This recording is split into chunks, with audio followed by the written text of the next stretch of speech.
Oh, how about this one? Oh, yeah. The philosophy of gun rights, insanity of those who deny them. Let's go, Mentis Wave. I prefer dangerous freedom over peaceful slavery. Thomas Jefferson.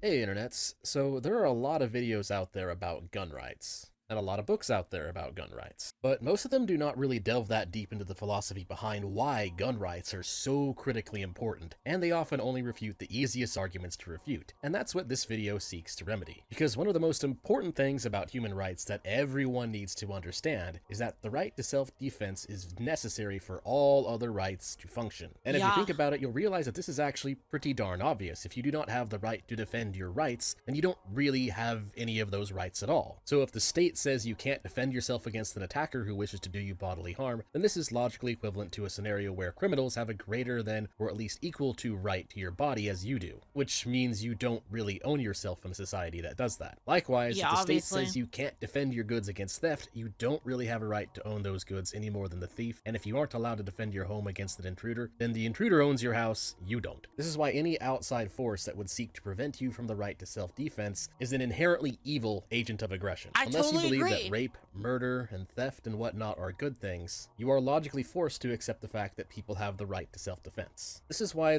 I'm a huge fan of self-defense. Like, I'm a huge fan of flatlining invaders, like home invaders and stuff like that. Huge fan. Bear arms is so important. There is no magical barrier that prevents people from violating others. I know, guys. Pretty fascist. I know. Sorry. We don't live in that kind of world. We live in a world where, unfortunately, if you want rights, you need a way to defend them. This means being able to meet the force that is trying to take away your rights with an equal force in self-defense. At the very least, preferably with an even greater force, which means that you need access to the same technology for executing self-defense as any would-be criminal has access to. And therefore, the way I see it, anybody that tries to aggress on you, anyone that aggresses on you and threatens you with any sort of bodily harm, they immediately forfeit their right to live, in my opinion. That's how it works. It doesn't matter who they are. Gun rights is just the logical conclusion of realizing that you need to be able to defend all other rights. Anybody who agrees with the other rights but doesn't agree with gun rights is therefore just philosophically illiterate, meaning that they just do not understand the logical conclusions of their own beliefs. But in regards to being able to meet a force with force, this is where a big problem with how a lot of people discuss gun rights comes in, because a lot of people do not really understand what the state actually is. The state is an organization just like any other, with the only real difference. Oh my God, is he gonna say that basically the government uses violence to enforce everything? Is that what he's gonna say? Because that's actually true. And these people don't know that. They don't understand that. The state is allowed to use aggression to enforce its policy. For example, say McDonald's. Now, McDonald's obviously isn't allowed to send their workforce out and force people to buy Big Macs at gunpoint. However, the state absolutely is allowed to do that. They can send their workforce, put you in jail for, say, not paying taxes for what it provides at gunpoint, even if you don't really want one of the things that they don't provide. In other words, the only thing the state really so this is why we say this, for everyone that's confused about it, this is why we say that taxation is theft. Like, if you, especially like welfare, like if there was a group of people that say, like, we demand welfare, we demand that the state takes care of us, that's not actually what it is. What it actually is them, it's them empowering the government who has guns to hold you at gunpoint and to take your money to give it to them. That's actually what's happening. And that's why that's why I hate the government. You see, the thing is they're on the behalf of lazy, disgusting, people, if you could call them that. They are taking away what I have and giving it to them. Whereas, like, if it's charity, right? And this is why I said I'm a fan of, like, community-based charity, because it's different. Community-based charity is like, I, from the goodness of my heart, want to give you money to, like, or food or shelter so that you can maybe, get back onto your feet. That's a completely different thing than the government saying, like, give us your money, we're giving it to them. No matter what you say, fuck you, give me a percentage of your money, I'm giving it to them. It's a completely different dynamic.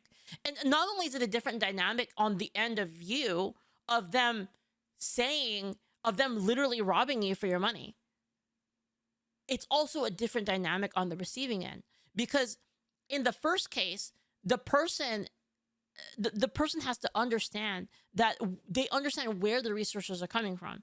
It is coming from a person who says, from the goodness of my heart, I am helping you. I can withdraw my aid for you whenever I feel like it. So you should be thankful, grateful, and you should actually try to get yourself back onto your feet. Whereas with the government, that doesn't exist. So they could just say, fuck you, I'm just gonna do whatever I want, because they're gonna keep stealing from me anyway, so fuck it. Eat my ass, keep paying for my shit. And this is exactly what you see in society. This is why you see this kind of attitude coming from them, right? This I deserve it, it belongs to me, like that attitude comes from it. And this is why I keep talking about this, right? This is why I keep saying that welfare is a bad thing. Do you understand now why welfare is a bad thing? It's not because welfare is not a bad thing because I'm saying fuck you guys, I hope you all starve and die. That's not what I'm saying. What I'm saying that is that if you come from it from a place of like non-gratitude, then you just stay on it forever, because you have no incentive to actually do anything better. It's just a worse system. That's the reason.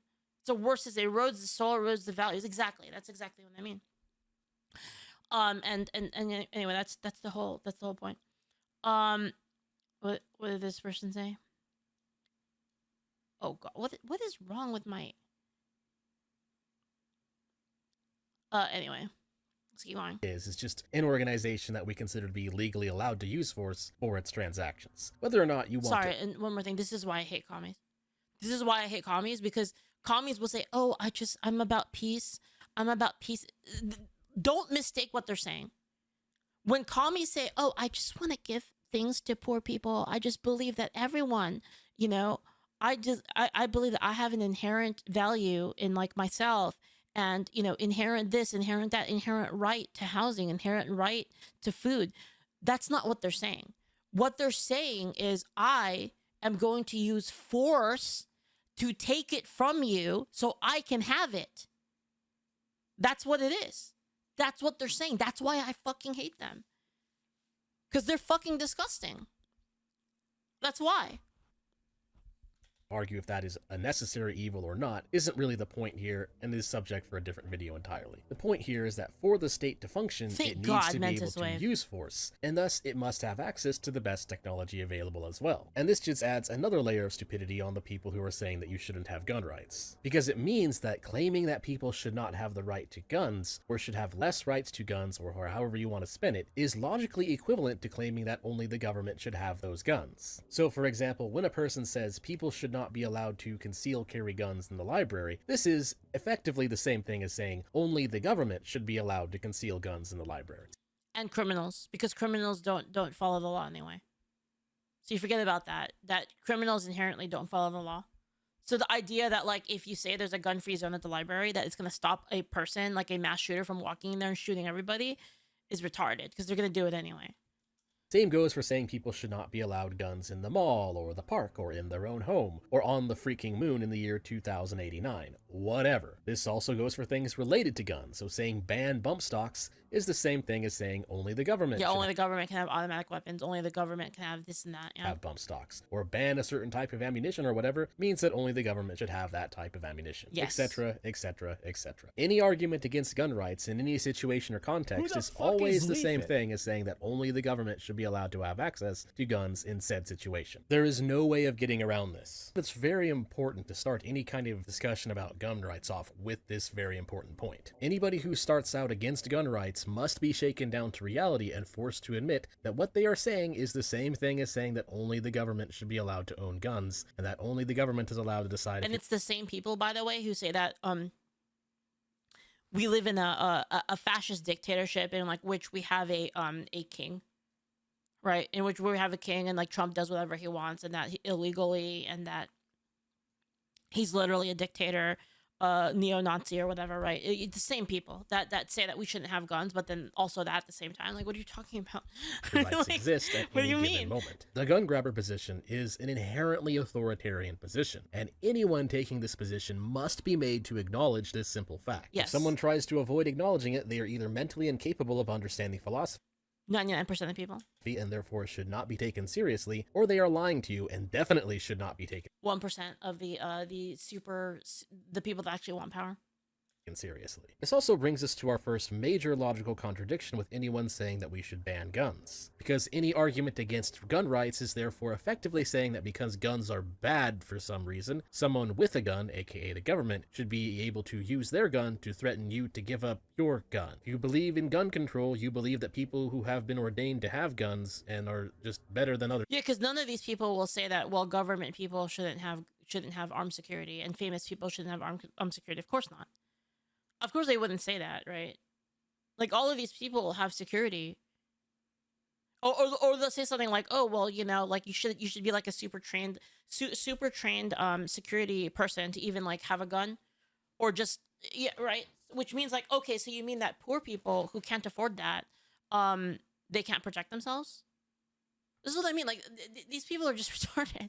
For some reason, should use their guns to enforce others having less access to guns. And how do we know that those who have been ordained to use the guns will not abuse that authority to use guns? Well, I mean, they're the government. The government would never do anything like that, right? This is sometimes referred to as the who watches the watcher problem. When you give one group sole authority on the use of guns, you're really just kind of hoping that they always do the right thing with them. You're just kind of hoping that they will never use that authority to steal people. And this is this problem, by the way, is not just with guns, it's with everything, basically, right? Like, if you give the government sole authority to do specific things, monopolies for certain things, then who makes sure that they're actually doing their job properly?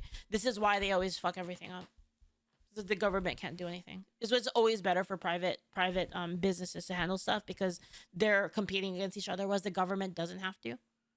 People's other rights. Needless to say, this is not sustainable. Pointing out the fact that being against gun rights means being only for the government owning guns is also... Like, this entire concept, by the way, like, applies to like almost everything.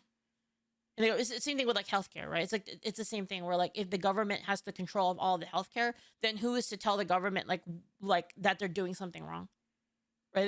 They just don't care. Like, who are you gonna go to? What other option do you have? Oh yeah, have you considered killing yourself instead? Have you considered MAID? That's what you get when you leave it to the government. Helpful in that it automatically refutes some of the stupider arguments out there against gun rights. For example, it automatically refutes the claim that guns don't protect your rights. Well, yes, they do, because even in the gun grabber best case scenario, when the government is doing the right thing in defending other people's property rights, it's just the government protecting someone's rights, using guns. If a cop is called to stop an armed robbery, what's the cop going to use to stop the robber? A freaking pool noodle? No, of course they will use a gun. They have to have guns. So it's not an argument about guns existing. Guns will always exist in modern society as long as modern society persists. So rather, it is about who is allowed to until a better weapon comes out. Like, if they invent like if they invent like, I don't know, like cyberware or something like that, and like everyone had bulletproof skin, then like they'd probably invent some other weapon, like plasma swords or something like that. Use them. And it's very important to talk about gun rights from this standpoint of philosophy, because the thing is, for any bad idea or invalid or stupid belief out there that people have chosen to believe anyways, there is an infinite number of poorly thought out arguments that can be generated in support of the bad idea. And when you understand the philosophy behind gun rights, what you've done is you've established a basic stupidity barrier, because a large number of arguments against gun rights are not really able to make the leap beyond this barrier of realizing the argument is actually about who is allowed to have guns. So you can think of the two facts that you need force to defend rights and gun rights are about whether people or the government should own guns as a general common sense barrier. There are hundreds of other stupid graboid arguments out there, such as guns are scary and dangerous, or guns' only purpose is killing people. Dude, my Chud Tech weapon was gonna be like my robot that like I programmed myself to like annihilate anybody that tries to hurt me. That also fail to make it past this barrier without refuting themselves. Neither of those statements magically change the fact that you need to be able to defend yourself to defend your rights. So either of those statements can be just automatically dismissed as philosophically illiterate claptrap. Won't somebody please think of You know what actually be the ultimate Chud Tech, honestly? Is if you made like a weapon, like dude, chat, what if you made like a quantum weapon? A quantum weapon that instantly kills whoever kills you. That'd be like a pretty good weapon, honestly. I mean, it'd be bad because you'd be dead, but then it would really disincentivize people from killing you. Yeah. Chud Tech quantum weapons. Yeah. children is another good example of an anti-gun rights argument that fails to make it past this common sense. It's like I don't know. A dynamite connected. Yeah. Oh, I was thinking like drones. I was thinking like drones, like the dude from Naruto. He had like the drones, like he had like the fucking bugs in his skin. But what if you had drones like in your skin, right? Like nanomachines, right? And when you died, the nanomachines came out, and then they just like killed whoever killed you. And that was like your defensive thing, is that like nobody wanted to kill you because they would instantly die after. Barrier, because you need the guns to defend the children's rights as well. But a big one that doesn't make it past our philosophical common sense barrier is this recent one where you get these disingenuous midwits who have been deliberately misinterpreting the Quantum entanglement weapon. Second Amendment of the United States Constitution to try and say that either A, the Second Amendment was supposed to only apply to militias, or B, that the Second Amendment only applies to guns that were around at the time of its writing. Which means that we should only be allowed to have 18th century Charleville muskets or something. Yeah, it's pretty silly. However, you may have noticed that I did not mention the Second Amendment up until this point in the video. And the reason for that is because you don't actually need the Second Amendment to justify the ethical and philosophical or logical justifications behind gun rights. The specific all it was, all the Second Amendment was supposed to do was make sure that it was for sure not gonna happen. But you know, people are still that retarded that like even though it says explicitly that you're not supposed to infringe on it, they just do it anyway. It's ridiculous. Wording of the Second Amendment does not magically make... Did you know that your First Amendment right doesn't apply to computers? Did you know you can't you have no First Amendment on the interwebs? Did you know that? And that like when the telephone came into be, like did you know that it was not allowed on the telephone either? Because you know the founding fathers couldn't have possibly known that there would be like the internet. Right? The reasoning behind gun graboid logic. So who the fuck is Leaflit? Oh my goodness. Oh man, the two-way abusive proof politicians don't actually care about citizens, only their own power. Yeah. Basically, man. Basically. Good just ditzy. You know, I'm not gonna lie. I just want to work on my new VTuber system, chat. I just want to work on it. I keep thinking about it. But I know I can't finish it I can't do it till next week. It's pretty rough. It's pretty rough to be so inspired, but then I can't do it. I mean, maybe I can sacrifice sleep for it. I gotta do my day job. Yeah, this is my day job, actually. It's the funny thing. The VTuber stuff and like all of the Angel Sword stuff, it's all my side hustle, really, if you think about it, right? Stuff for ages, thank you so much for the bits. Own a musket for home self-defense, since that's the founding fathers intended. For 4 ruffians break into my house. What the devil? I grab my powdered keg, wig, and my Kentucky rifle. Papa Caps, thank you so much for the bits. Have you seen the video of the palm-sized drones that deliver lethal-shaped charge headshot? No, I have not. Sapphire Ages, thank you for the 100 as well. In the blast, the sound of the extra shrapnel set off a car alarms, fix bayonet, and charge the less terrified rapscallion. Oh my god, dude. That's crazy. That is so crazy.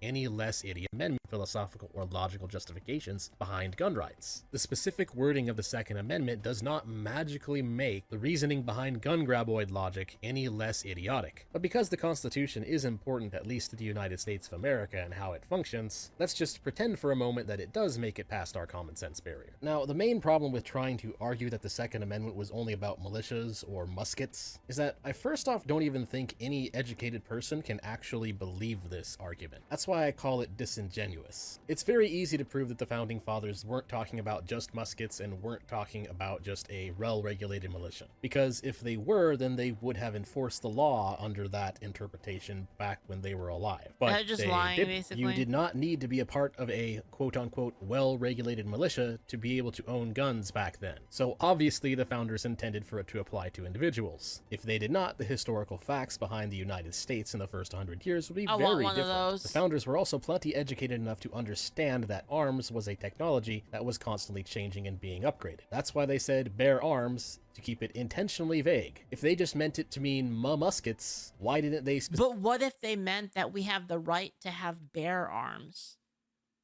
What do you think? Family Guy did that one. You want the Lamont? Dude, I want the Lamont carbine.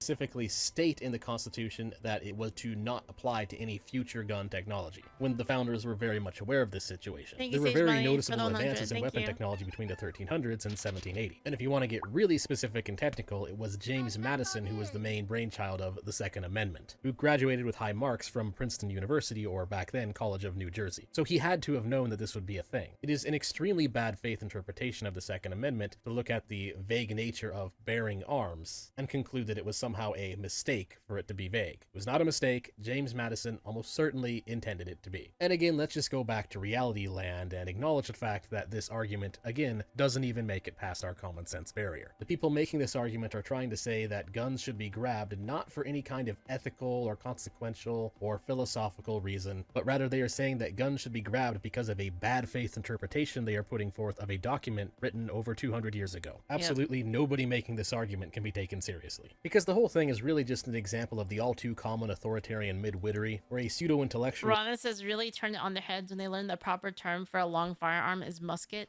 All of the other things are additional technologies that have become colloquial, like self-repeated, fully automatic rifle, magazine fed. Will point to a T crossed or an I not dotted or some kind of nitpick in how a rule was written, while completely ignoring the philosophy and reasoning behind why that rule was written, or why the policy was put in place in the first place. Which again really just goes back to the who watches the watcher problem. Who's going to prevent the state from abusing their special gun privileges against the populace? Another bureaucrat above the state who has gun privileges even higher than the state? Okay, well then who's going to watch that watcher? You can have another bureaucrat behind him? Or how about that watcher? You can have another bureaucrat behind him? Or how about him? Gonna have another dude with... It's not meant to replace live TD, obviously. It's more like a middle... It's a bridge between PNG and live TD. The state who has gun privileges even higher than the state? Okay, well then who's going to watch that watcher? You can have another bureaucrat behind him? Or how about that watcher? You can have another bureaucrat behind him? Or how about him? Gonna have another dude with even more guns above him? Yeah, basically. Yeah, and before you know it, it's turtles all the way down, except with government bureaucrats all apparently watching each other to make sure nobody abuses the gun privileges. Or you could just have it so that the entire population has gun rights. And the founding fathers understood this. And you don't have to take my word for it, just listen to some of the things that they've said from quotes from them basically, Kate. And since we've been talking about James Madison, we can start with oppressors can tyrannize only when they achieve a standing army, an enslaved press, and a disarmed populace. Or how about this one from George Mason, to disarm the people is the most effectual way to enslave them. And then of course, before a standing army can rule, the people must be disarmed, as they are in almost every country in Europe. The supreme power in America cannot enforce unjust laws by the sword, because the whole body of the people are armed and constitute a force superior to any band of regular troops. From Noah Webster. So it's pretty safe to say that the conservative interpretation of the United States Constitution, at least when it comes to the Second Amendment, is the correct one.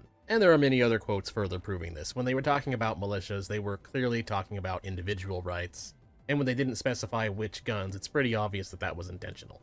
So then, that just brings us all the way back to our common sense barrier. Because now we have to ask ourselves, well, what about the arguments that do make it past this barrier? Well, here's the thing. If you're going entirely by natural law ethics, and which is basically just property rights ethics, technically nothing does. Because a person's right to self-defense is required for all of their other rights, to say that a person does not have the right to self-defense and therefore does not have the right to gun rights, you must also argue that they for some reason do not have any of their other rights. To take away people's gun rights, you must argue that people do not have a right to their own body, do not have a right to their own property. But at the same time, you must also argue that other people are allowed to take away that property, which means you are arguing, at least from a logical perspective, for an ethical model that doesn't actually make any sense. Because by saying that some people do not have the right to self-defense, you are effectively stating that some people have property rights to their own body and some people do not. There's no real consistency here. Now, you could say that, well, people do have the right to self-defense, but they don't have the right to guns. The problem is you're then arguing for ineffective self-defense, because criminals don't care about the law, and there are many, many ways to gain guns outside of the law. I mean, these days, you could really just defeat the whole entire gun graboid mindset by pointing to the fact that you can 3D print guns now. So does a person really have a right to self-defense if they have to defend against an attacker with a gun, while they are only allowed a knife? So it's entirely superficial. But of course, there are arguments against gun rights that are more or less consequentialist arguments, who will acknowledge that people have the right to self-defense, but because gun control makes people overall safer, safer, then gun control is overall a good thing just from consequentialism. And there are various think tanks that have come up with arguments like these, usually just taking data out of context in order to try and prove something that isn't really true. Because here's the thing, gun rights are interesting in that they're not just good from an ethical perspective, but actually, consequentially, it is also good to have guns. To show you what I mean by this, the rest of this video will now be focused on said consequentialist arguments coming from these think tanks. The first of these comes from the Center for American Progress, which is a liberal left think tank founded roughly 20 years ago, and their article, Debunking the Guns Make Us Safer myth. Ooh, the central all argument right. they put forth is that most gun owners cite that it's personal protection as the major reason for why they buy guns. They then claim that these people's belief that guns will make them safer is false because gun deaths rose 46% in the states with the weakest gun laws. Well, how about that? Compared with 7% in the states with the strongest gun laws. Now, first off, this is a somewhat deceptive use of percentages here because the actual numbers aren't that high. Per their own source, it only rose from 14.7 deaths per 100,000 people to a rate of 21.5.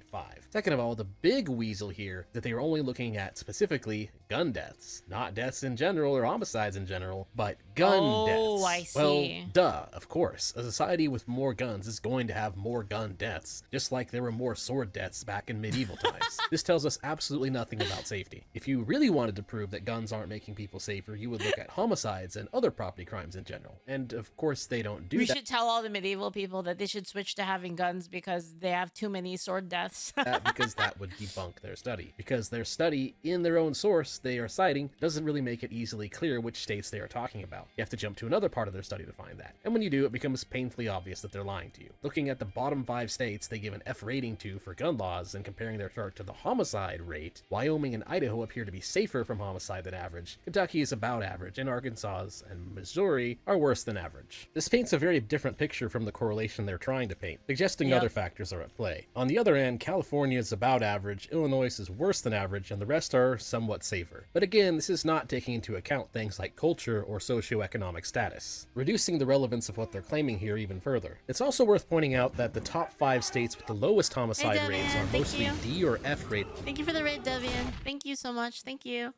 according to the same study. This is something that is a very common theme when you analyze Thank it by you. homicides in general, instead of just focusing on gun deaths, ignoring the fact that, again, it's people who kill people with guns, not the guns themselves. There's no significant correlation with gun ownership or gun rights with any increase in homicide. In other words, this is just another example of the all too common midwittery of ignoring incentive structures and not working in how people That's think what I and keep act saying, into their data, incentive instead structures. choosing to cherry pick data to find something Incentives, like, if you understand incentive, you understand so much about the world. which appears to support their conclusion, even if it makes zero rational sense. Another problem is that they claim that there's no evidence that guns are effective deterrents, citing an old study from Philip J. Cook on the effects of gun prevalence on burglary, deterrence versus inducement. And the problem with this study is it doesn't actually do anything in its methodology that would actually prove the point it's claiming to make. Because what you need to do here is you need to introduce guns into a community and then look at the effects of those community by comparing the statistics before and after the guns. Without doing that, you have no way of knowing if what you're looking at is a cause or an effect. Fortunately for us, there are other studies that look at what happens when you introduce guns into a community, or take the guns away, and then properly compare the before and after effects. One such study looked at the effects of Canada's increased gun legislation in the 90s and found no benefit in either suicide rates or homicide rates by looking at the before and after data. Instead, the rates of things like suicides just increased for other methods. Another simple study looked at the effects of Kennesaw, Georgia, when they passed a law requiring heads of household to keep one firearm in their house at least. And the result was that they saw an 89% drop in residential burglary rate the very damn. following year. In other words, they looked at a before and an after. Another obvious problem here is that when dealing with the issue of incentive, It's very simple. It's like the criminals are huge pussies and they don't want to pick they don't want to pick on anyone that could potentially kill them. as well, that's largely based on how people think. You do have to actually interview people and pull the data on that. You can't just say, It's oh, like it's hybrid anecdotal, spotted. Dude, so I we can want one. ignore My it. mom has one. Because it's, again, largely about how people think. You can't just pretend like being unable to empirically examine the thoughts inside I do people's have heads, 3 then that EOTechs, means that though. the thoughts don't exist. That's just pure solipsistic insanity. And anyways, one study that did do such interviews found that felons were reporting that they did avoid entering houses where people were at home because those felons were afraid that they could get shot. And this was discovered in a study that interviewed 1,874 felons. It's pretty unlikely that they would all somehow conspire to lie about this. Another problem with claiming that guns don't don't deter crimes is that they're just kind of ignoring really obvious comparisons you can make. Like, for example, if you compare the United States to, say, Great Britain, which has way more gun rights restrictions than the United States, there are significantly more hot burglaries that are conducted, which means that they're burglaries committed when there's somebody in the home that is occupied by the person who owns it or is renting it. And the whole thing just doesn't even make rational sense. I mean, if you are a criminal, would you be more likely to invade a home or less likely to invade a home if you knew that there was a chance that you could get shot invading that home? It's just kind of an absurd claim to make on its face, and the only way they can make it is by lying with data by intentionally taking it out of context, which is exactly what these studies are doing when they're trying to say guns bad, because look at this little data point, please ignore the reason for why the data point exists. That's pretty much how they go about it. Anyways, the rest of the CAP 20 study is largely dependent on their false claim that guns don't provide a useful deterrent, and so everything else they have to say can just be ignored. And unfortunately, these kind of lies are very common. For instance, if you look at Everytown Research, they use a similarly flawed argument where they claim that the gun safety policies and gun control are saving lives by only looking at gun violence and not looking at violence or homicide rates in general, using pretty much the same flawed method and data that the Center for American Progress used. And I want to show you the new stuff that we're getting made, but I can't. That's another thing that people kind of need to understand. But I'm very bad. I always want to leak stuff, but I shouldn't leak.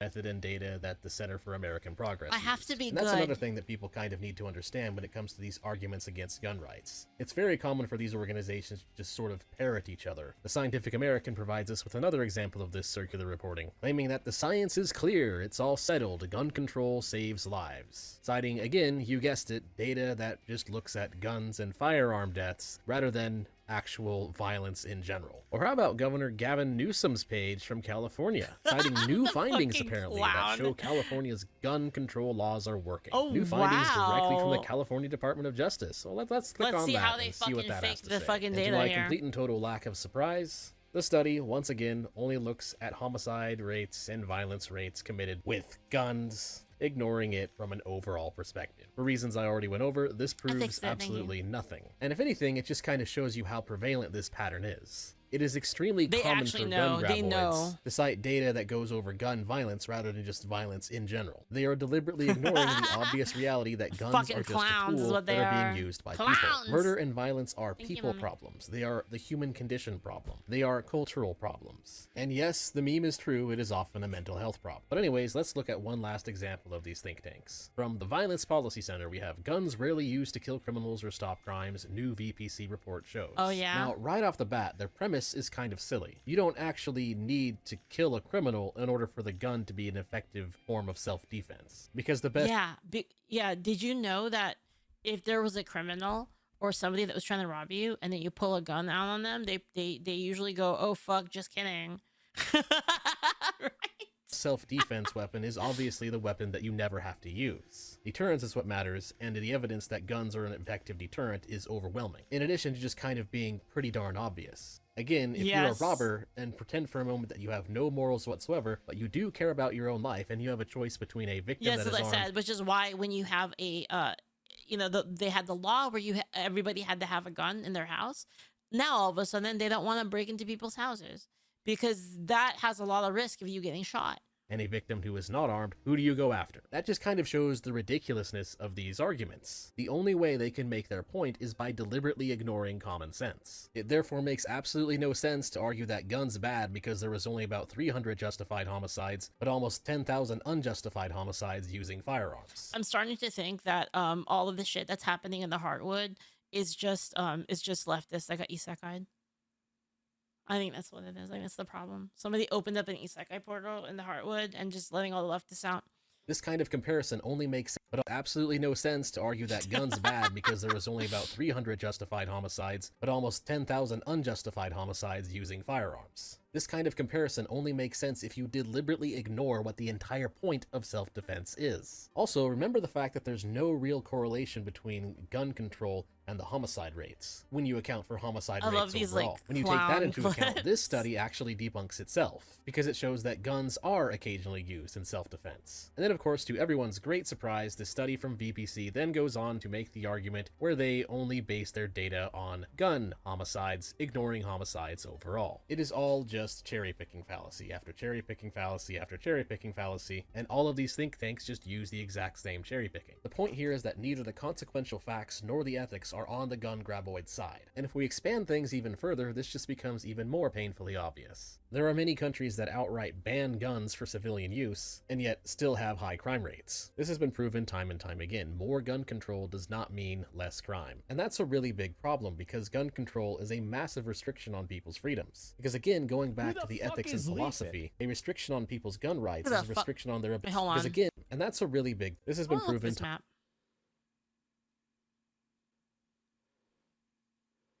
Time and time again, more gun control does not mean less crime. And that's a really big problem because gun control is a massive restriction on people's freedoms. Because again, going back to the ethics and philosophy, a restriction on people's gun rights is a restriction on their ability to defend themselves, which is a restriction on all of their other rights. And so the fact that it doesn't even work in consequentialist terms really just raises a red flag to how insane this is, because it proves that the only thing that gun control does is take away people's rights for basically no good reason whatsoever. And that perhaps is the biggest tragedy of gun control, because it doesn't actually do anything that it claims to do. The execution of gun control is just a massive waste of time and effort. Think of all the waste of police time that goes into confiscating guns from people who haven't actually done any real crime. Think of all the tax dollars wasted on bureaucrats regulating and managing the gun control. That's really what gun control is. It's a massive waste of time and effort and money, all to do something that doesn't actually work. Which then just brings up the question, if it doesn't work, why do all of these politicians continue to circulate the same lies, which are then used to justify taking your rights away? I will not answer that question. I will instead just leave the reason why is it to you to figure it out. Anyways, that's all I have to say. Thanks for watching. If you enjoyed the video, feel free to like, subscribe, or leave a comment for the algorithm. Or if you really liked it and want to support me, you can do so on Ko-Fi or Subscribestar, or by buying some merch on my merch store. Again, that's all. Till next time. It's a nice old, and by old I mean like 1 year ago, Mentis video. Fucking amazing. All right, here we go. I'll link to you guys so you guys can check it out.